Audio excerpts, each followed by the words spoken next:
அகிலமெங்கும் உள்ள தமிழ் நேயர்கள் அனைவருக்கும் பரம்பரை ஜோதிடர் உங்கள் மனோ பாலாஜியின் அன்பான வணக்கம். தனுசு ராசி நேயர்களுக்கு சனி பகவான், ராகு கேது, குரு பகவான் இந்த பெயர்ச்சிகள் வரக்கூடிய மார்ச் மாதம் 29ஆம் தேதியிலிருந்து மே மாதம் 20ஆம் தேதி வரைக்கும் இந்த மாற்றங்கள் ஏற்படக்கூடிய ஒரு காலமாக இருக்குதுங்க. இந்த பெயர்ச்சிகளால் உங்களுடைய வாழ்க்கையின் நிலை எந்த மாதிரி ஒரு வாய்ப்புகள் அமையும் அப்படிங்கிறத பற்றி தாங்க இந்த பதிவில் இப்போ நம்ம பார்க்க போகிறோம். முதலாக பார்க்குறவங்களா இருந்தீங்கன்னா சப்ஸ்கிரைப் பண்ணி பெல் பட்டன் அழுத்தி ஆல் ஆப்ஷன் கொடுங்க. இன்றைக்கி தனுசு ராசி அப்படின்னா காலபுருஷ தத்துவத்தில் 9ஆவதாக வரக்கூடிய ராசி தனுசு ராசி. இந்த தனுசு மண்டலமாகப்பட்டது அக்னி தத்துவ ராசி. அக்னி தத்துவம்னா ஒரு வெளிச்சத்தை கொடுக்கக்கூடிய ஒரு ராசி. நேர்மை, எந்த ஒரு சூழ்நிலையிலையும் தன்னிலை மாற்றிக்காமல் இப்படின்னா இப்படித்தான் அப்படின்னு நினச்சி வாழக்கூடியவங்க. இன்னும் சொல்ல போனோம்னா மற்றவங்களுக்கு வழிகாட்டுறது எந்த ராசிக்காரன்னா அது தனுசு ராசிக்காரர் தாங்க. நீங்கள் ஒரு இடத்துல வேலை செய்யக்கூடிய இடத்துலையும் மற்றவங்களுக்கு சப்போர்ட்டாக தான் இருப்பீங்க. அதே மாதிரி ஒரு இடத்துல இருந்தாலும் சுற்றி இருக்கிறவங்களுக்கு ஒரு உதவி செய்யக்கூடிய ஒரு மனப்பான்மையோடு தான் நீங்கள் இருப்பீங்க. நீங்கள் வெளியூரே போய் ஒரு தொழில் செஞ்சுட்டு இருந்தால் கூட, ஒரு இடம் மாதிரியே நீங்கள் ஒரு குடியிருப்புகள் இருந்துட்டு இருந்தால் கூட அந்த இடத்துல மற்றவங்கள ஒரு உறவுமுறை மாதிரி தான் நீங்கள் நேசிக்கக்கூடிய தெரிஞ்சவங்க. அதே மாதிரி உங்களுக்கும் அந்த நட்பு வட்டாரங்கள் ஓரளவுக்கு ஒரு அறிமுகத்தை ஏற்படுத்தி பரவாயில்லைங்கிற ஒரு பேர் எடுக்கக்கூடிய ஒரு ராசியில் பிறந்தவங்க தான் தனுசு ராசி.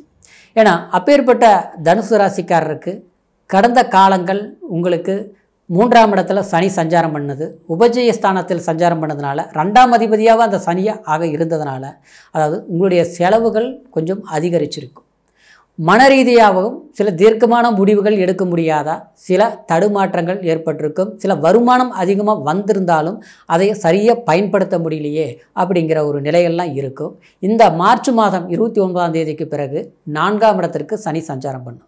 அப்போது 4ஆம் இடத்துக்கு போகும்போது 2ஆம் அதிபதி 4ஆம் இடத்துக்கு போகும்போது பூமி சம்மந்தப்பட்டது, வண்டி வாகனங்கள் சம்மந்தப்பட்டது, அதே மாதிரி ஒரு இடம் வாங்கிறது, இந்த மாதிரி விஷயங்களுக்கு மார்ச்சுக்கு பிறகு நீங்கள் முயற்சிகள் எடுத்தீங்கன்னா அப்போ செய்யும்போது அது நல்லா இருக்கும். அது செய்யக்கூடிய ஒரு வாய்ப்புகளும் ஏற்படும். அதுக்கு உண்டான ஒரு மெயினான காரணம் என்னென்னா, உங்களுக்கு இப்போ குரு பகவான் 6ஆம் இடத்துல இருக்கிறது சில நெருக்கடிகள் இருக்கிறதுக்கு உண்டான வாய்ப்புகளும், சில முயற்சிகள் எடுத்தாலும் அதை பண்ண முடியாமல் தடங்கள் ஆன விஷயங்களும் சாதகமாக முடியும். ஏன்னா 7ஆம் இடத்திற்கு குரு பகவான் மே மாதம் 14ஆம் தேதி சஞ்சாரம் பண்ணுறாருங்க. அப்போ 7ஆம் இடத்துலேருந்து உங்கள் ஜென்ம ராசியை பார்க்கும்போது குரு பார்வை உங்களுக்கு முழு சுபத்தை கொடுக்கும். அப்படின்னா முழு பலத்தை கொடுக்கும். உங்களுடைய எண்ணங்களை இப்போ நம்ம ஒன்று செய்கிறோம்னா செய்ய முடியலைங்கிறது செஞ்சு முடிப்பீங்க. இப்போ ஒன்று பண்ணலாமா பண்ணக்கூடாதுங்கிற குழப்பங்கள் இருக்கும். ஆனால் அந்த குழப்பங்கள் அப்போ இருக்காது. அதே நேரத்தில் உங்களுக்கு கணவன் மனைவி சம்மந்தப்பட்ட சிலருக்கு திருமணம் ஆகாமல் இருக்குதுங்க, ரொம்ப தள்ளி போயிட்டு இருக்குதுங்க, பண்ணவே முடிய மாட்டேங்குதுங்க அப்படின்னா, ஆனால் அந்த காலகட்டத்தில் கண்டிப்பாக செஞ்சு முடிப்பீங்க. நல்லது நடக்கும். சரிங்களா? குடும்பம் பண்ணினவங்களுக்கு, திருமணம் ஆனவங்களுக்கு மன வாழ்க்கை ரீதியில் சில சங்கடங்களை ஏற்படுத்தியிருந்தால் அந்த சங்கடங்களை தீர்க்கக்கூடிய காலமாக, புரிஞ்சிக்கக்கூடிய ஒரு காலமாக, ஒரு வேலை விஷயமா ஆளுக்கு ஒரு பக்கம் பிரிஞ்சிருக்கிறோம், எனக்கு வேலை அங்கே இருக்குது, என் வீட்டில் அங்கே இருக்கிறாங்க, இதெல்லாம் ஒன்றா சேர முடியுமா, நமக்கு சூழ்நிலை இப்படி தள்ளி வச்சுருக்குது அப்படிங்கிறவங்களுக்கு ஒரு இடத்துல இருந்து நிம்மதியாக இருக்கக்கூடிய ஒரு வாய்ப்புகள் உருவாகும். நம்ம தேவைக்காக, பணத்துக்காக, உத்தியோகத்துக்காக கஷ்டப்பட்டாலும் குடும்ப வாழ்க்கையில் இருக்கக்கூடிய நிம்மதிகள் நம்ம ஒரு பக்கம் இல்லாமல் நம்ம தடுமாறக்கூடிய அந்த நிலையை சூழ்நிலை மாறி ஒரு இடத்துல குடும்பத்தோட சந்தோஷமாக இருக்கக்கூடிய நிலையெல்லாம் மேலிருந்து உங்களுக்கு உருவாகும். இன்னும் சொல்ல போனோம்னா அந்த குரு பகவான் 3ஆம் இடத்தை பார்க்கறதுனால மனசில் உடன் பிறந்தவர்கள், அதாவது உறவுமுறைக்காரர் நமக்கு சங்கடங்கள் இருந்ததையும் தீர்க்க முடியும். பூர்வீக சொத்து இருக்கிறதையும் நம்ம போய் அது பேச முடியல, தீர்க்க முடியல, இல்லை ஒரு வழக்கு நடந்துகிட்டு இருக்குது, இல்லையா 4 பேரை வச்சு உட்கார்ந்து அது பேசி நம்ம அந்த பிரச்சனைகளை தீர்க்கக்கூடிய சூழ்நிலையாக இருக்குது. அதுக்கு ஒரு வாய்ப்பு எதிர்பார்த்தா அமைய மாட்டேங்குது. இப்படிலாம் இருக்கிற பிரச்சனைகளுக்கு அந்த நேரத்தில் நீங்கள் முயற்சிகள் எடுத்தீங்கன்னா நிச்சயமாக அதை தீர்த்துக்க முடியும். அது உங்களுக்கு லாபமாக அமையும்.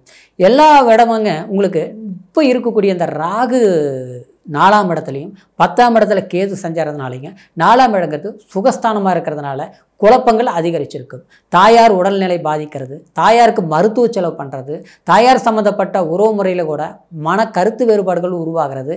இந்த மாதிரி இல்லாமல் கொடுத்துருக்குங்க. இன்னும் சொல்ல போனோம்னா தாயார் நம்மளை சரியாக புரிஞ்சிக்க மாட்டேங்கிறாங்க. அவங்களுக்கு நம்ம ஒரு நல்லது பண்ணணும்னு நினைக்கிறோம். ஆனால் ஒரு இதாக செயல்படுத்த முடியல. ஏதோ ஒரு சூழ்நிலையால தள்ளி போயிட்டு இருக்குது. இல்லை மற்றவங்களுடைய இடையூறுகள்னால நமக்கு நம்மளுடைய குடும்ப வாழ்க்கையில் சில மனச்சங்கடங்களை ஏற்படுத்திட்டு இருக்குது. அப்படிங்கிற நிலைகள் எல்லாமே மாறக்கூடிய ஒரு வாய்ப்புகளாக அந்த ராகு கேது பயிற்சி உங்களுக்கு சாதகமாக இருக்குங்க. சரிங்களா? அப்போ 9ஆம் இடத்துக்கு ராகு கேது சஞ்சாரம் பண்ணுவார். அப்போ 9ஆம் இடத்துக்கு கேது சஞ்சாரம் பண்ணும்போது ஒரு காலகஸ்திரி போயிட்டு வரும்போது உங்களுக்கு அதாவது சில கலகங்கள் இருக்கக்கூடிய சில வினைகள் கண்டிப்பாக உங்களுக்கு தீரக்கூடிய ஒரு சூழ்நிலைகள் அந்த கேது பகவான் உங்களுக்கு ஏற்படுத்தி கொடுப்பாரு. அதே மாதிரி உபஜயஸ்தானத்தில் அதாவது ராகு இருக்கிறது நன்மையை தான் கொடுக்கும். அந்த ராகு கேது பயிற்சி பொறுத்த வரைக்கும் உங்களுக்கு ஒரு நல்ல இதாக தான் இருக்கும். ஆனால் இதில் இருந்ததுன்னா அர்த்தாஷ்டம சனி அப்படிங்கிற ஒரு நிலை உங்களுக்கு உருவாகுதுங்க தனுசு ராசிக்காரருக்கு. அப்போ அந்த அர்த்தாஷ்டம சனிக்கு தகுந்த மாதிரி சுப செலவுகள் செய்யுங்க. சனீஸ்வரர் வழிபாடு பண்ணுங்க, ஆஞ்சநேயர் வழிபாடு பண்ணுங்க, குலதெய்வ வழிபாடு தவறாமல் நீங்கள் பண்ணிட்டு வரணும். சரிங்களா? அப்போது சில டாக்குமெண்ட் பேப்பரில் நம்ம ஒரு ஏதோ ஒரு முயற்சிகள் பண்ணுறது கவனமாக இருக்கணும். கூட்டு தொழில் சம்மந்தப்பட்ட ரீதியிலையும் கொஞ்சம் கவனமாக இருக்கணும். புதுசாக கூட்டாளிகள் வச்சு நம்ம தொழில் தொடங்குறோம்னா அதெல்லாம் பண்ணக்கூடாதுங்க. அடுத்தது வெளியூர் போகிற மாதிரி இருக்குதுங்க, கண்டிப்பாக போகலாம். அதே மாதிரி இப்போ பூர்வீகத்தில் ஏதாவது பழைய வீட்டை அடித்து புது வீடு கட்டலாம், அதெல்லாம் பண்ணக்கூடாதுங்க. சொந்தமாக ஒரு இடம் வாங்கி பண்ணலாம், கண்டிப்பாக பண்ணலாங்க. இந்த மாதிரி விஷயங்கள் எல்லாமே செஞ்சோம்னா நமக்கு சாதகமான ஒரு வாய்ப்புகளாக இருக்குங்க. இப்படி பார்க்கும்போதுங்க உங்களுடைய ராசிக்கு இந்த 3 கிரக பயிற்சிகளும் ஒரு சாதகமான நிலைப்பாடாக இருப்பதனால அதாவது ஓரளவுக்கு பரவாயில்ல. சனி மட்டும்தான் அர்த்தாஷ்டம சனி அப்படிங்கிற ஒரு நிலை இருக்கிறதுனால ஆரம்ப காலகட்டத்திலேயே திருநள்ளாருக்கு போயிட்டு வாங்க. அப்படி முடியாத பட்சத்துக்கு கொச்சனூருக்கும் போயிட்டு வரலாங்க. இது ரெண்டுமே முடியலன்னா பக்கத்தில் இருக்கக்கூடிய கோயிலுக்கு அதாவது சனீஸ்வரர் கோயிலுக்கு போய் சனி கிழமையான நல்லெண்ணெய் தீபம் ஏற்றி வழிபாடு பண்ணிட்டு வரும்போது சனினால் 2.5 வருஷ காலமும் உங்களுக்கு பெரும் பாதகங்களை விளைவிக்காது. அப்புறம் பார்த்தோம்னா கருப்பு எள்ளு வாங்கி வச்சுக்கிட்டுங்க நாம் சாப்பிட்றதுக்கு முன்னால் சனிக்கிழமை நாளில் காகத்துக்கு அன்னமிட்டு வழிபாடு பண்ணுறது கண்டிப்பாக நன்மையை ஏற்படுத்துமுங்க. இந்த பலன்கள் முழுமையாக உங்களுக்கு ஒரு சுபத்தை கொடுக்கும், சுப பலன்களாக மாறும் அப்படிங்கிறதுல இந்த ஒரு மாற்று கருத்து கிடையாதுங்க. இப்போ சொன்ன பலன்கள் அனைத்தும் கோச்சார பலன் அப்படிங்கிறதுனால உங்களுடைய பிறப்பு ஜனன ஜாதகத்தை ஒரு முறை பார்த்துக்குங்க. உங்களுடைய பிறப்பு ஜனன ஜாதகத்தை பார்க்கும்போது தசாபுத்திகள் தகுந்த மாதிரி இந்த மாதிரி இருக்குதோ அதுக்கு தகுந்த பலன்கள் இன்னும் கூடுதல் பலம் சேர்க்குங்க. அஷ்டம சனியினால் கூட உங்களுக்கு இந்த காலகட்டத்தில் லக்னத்தில் நமக்கு பலமாகவும் ஜாதக ரீதியில் தசாபத்தியில் பலமாக இருந்தாலும் அஷ்டம சனி கண்டிப்பாக பாதிக்காதுங்க. ஏன்னா சிலருக்கு பார்த்தோம்னா இந்த சனி உடைய தாக்கம் வரக்கூடிய காலத்தில் தான் அவங்க ரொம்ப நல்லா இருப்பாங்க. சரிங்களா? அதனால் அஷ்டம சனி பெரும் கெடுபலன்களை கொடுக்காது. மற்ற கிரக பயிற்சிகள் சாதகமாக இருக்கிறதுனால நமக்கு ஒரு வாய்ப்புகள் அதிகரிக்குமே தவிர கடினமான கஷ்டங்கள் கண்டிப்பாக இருக்காதுங்க. மீண்டும் அடுத்த பதிவில் சந்திக்கிற வரைக்கும் நன்றி, வணக்கம்.